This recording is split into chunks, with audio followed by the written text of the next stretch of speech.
She's with us now. And Armine, this, of course, is right up your alley, since this is a lot of the work you do, and you've certainly been looking a lot at this. I believe that she-cession was a term you coined that showed up in the speech from the throne.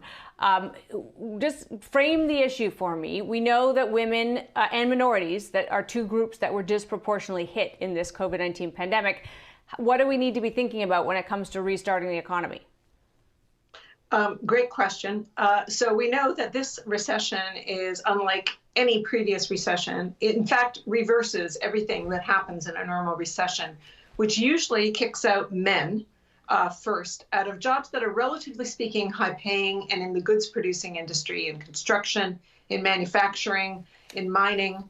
And then usually the very first phase of recovery, when jobs do get created, are women rolling up their sleeves and picking up the relatively poorly paid service sector jobs. So this absolutely reversed everything on its head. The first people to get kicked out of jobs and hours of paid work were women, primarily women working in service sector industries like retail, like personal services, nail and hair salons, gyms, and schools and child care centers, as well as bars and restaurants. These things were deemed non-essential or needed to be shut down because of the contagion. Booted out primarily people that were low-paid workers. And in each one of those categories, racial minorities, recent immigrants, young people, old people, there were more women than men in every one of those categories. Mm-hmm. And so going back into a recovery phase, we can't turn to our traditional playbook, which is shovel-ready infrastructure, because it's not the men primarily that need the help to get back in, though they got badly hurt, don't get me wrong. But this, especially in the last month of data, and we're going to get a new data point on Friday from Labour Force Survey and Statistics Canada, we have seen that women got as hurt as they did in the very first wave. So what we are now observing is that more women are not even more unemployed than men. 10 times the number of non-teenage women have dropped out of the labor force entirely compared to non-teenage men. And that is just a big shocker and exactly what you do not want to have happen. So doesn't it follow, though, Armine, that if these jobs were lost because whole sectors shut down, hospitality, retail, these are sectors dominated by these kinds of jobs and filled with women and minorities. As they restart, wouldn't we just, isn't there a flip side to that, that they will recover those jobs as those businesses reopen because they are the ones that occupy those positions, turn the sectors back on and the jobs come back? Yeah, we don't know whether the pent-up demand for spending will actually result in all of those jobs that, Dan Kelly of the Canadian Federation of Independent Businesses says there's been tons of deaths, but there haven't been that many funerals yet. We don't know how many businesses have shut for good, and whether they will be reopened in a new format on the other side. And we don't know how long it'll take to get there. So until we get there, we don't know how many of these people will find work again on the other side of the pandemic, or how long it will take to get to this vaunted place, the other side of the pandemic. We're now looking at the potential for a third wave because of these new, the B.1.1.7 variant, which is really contagious. So we don't know what's going to happen, but meantime, we're not even preparing for the absolutely predictable post-pandemic future, which is population aging. And we're going to need more care. I mean, if the pandemic taught us anything, it was that the essential economy cannot function without the caring economy. We know that part of the economy is going to expand. We're not planning for it. We don't have any plans for the demographic profiles that we know are the oldest. That's in skilled trades and in healthcare. No plans during the recession. So we could be doing a lot better to prepare for the post-pandemic future, but we're not. Fair enough. So I guess I want you to just separate those two ideas for me, because on the one hand, there's the bigger picture issue. There are a lot of issues that you would hope governments would think about as they spend our tax dollars to stimulate economic growth over the next 3 years, that would consider things like demographics, retraining for new jobs, right? We want to go where the puck is going. But I just want to stop for a minute because we're kind of hanging on this. A lot of the jobs have been lost, have been women, and that the participation rate for women is at 1993 levels.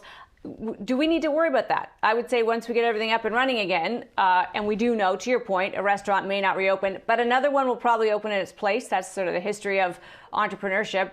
and women will fill those jobs again. So what is there really an issue here other than a short-term dislocation that will resolve itself? That's unclear, because one of the sectors that has been hardest hit in this recession is the childcare sector, which is not a public service. It's a business. And just like any other pandemic related business economics, it's had lower revenues and higher costs. So we don't know what capacity we've lost. The provincial governments across the country either don't or can't measure evolving enrollment rates and capacity. So that's a choke point in the system for recovery. And the second part is, if women aren't working, they make up about 40% of household income. And if a significant chunk of them are not working because they don't have a job or they don't have childcare or both, then there's less purchasing power to do exactly what you said, which is repopulate the bars and restaurants that will open up either new management or just reopen. So purchasing power is the secret sauce here. And purchasing power is dependent on women's employment rates. Women's employment rates, as you rightly pointed out, is back at 1993 levels in Ontario. And we've got a lot of catching up to do. I think that's a really important stat, though, because it does show that women tend to be the secondary earner in households. In other words, the two-income household is really the norm now in Canada, but the primary breadwinner is still often the male. So you could argue, if you wanted to, it wouldn't make you popular, that if you were going to see one gender suffer disproportionately, it's better that it be women, because most of the breadwinning is happening on the other side. I know you're shaking your head at me. Yeah. But let's just say for a minute, if we're looking at policies to resolve this situation, would you agree with me that they should be gender blind? That what we really want is job creation at a fast pace, and let people fill the jobs as they would like to, and we'll assume that they will gravitate to the places that best suit them.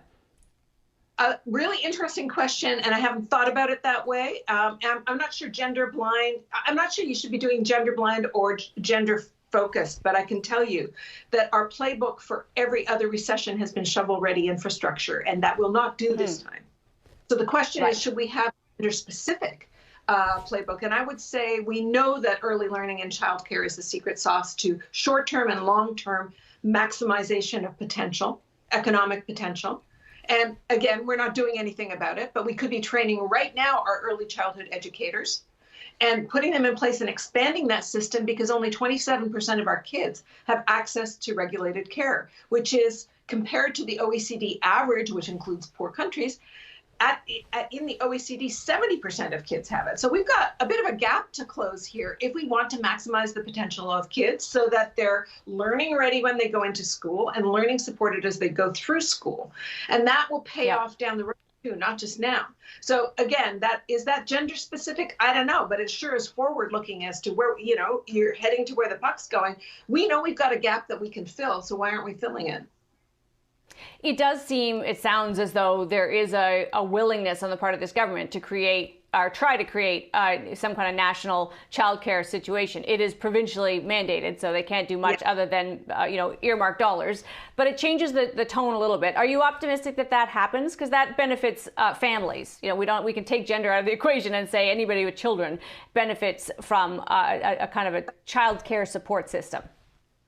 Yeah, I think that any government at any level, federal or provincial, is going to have to think about how the care economy props up the essential economy.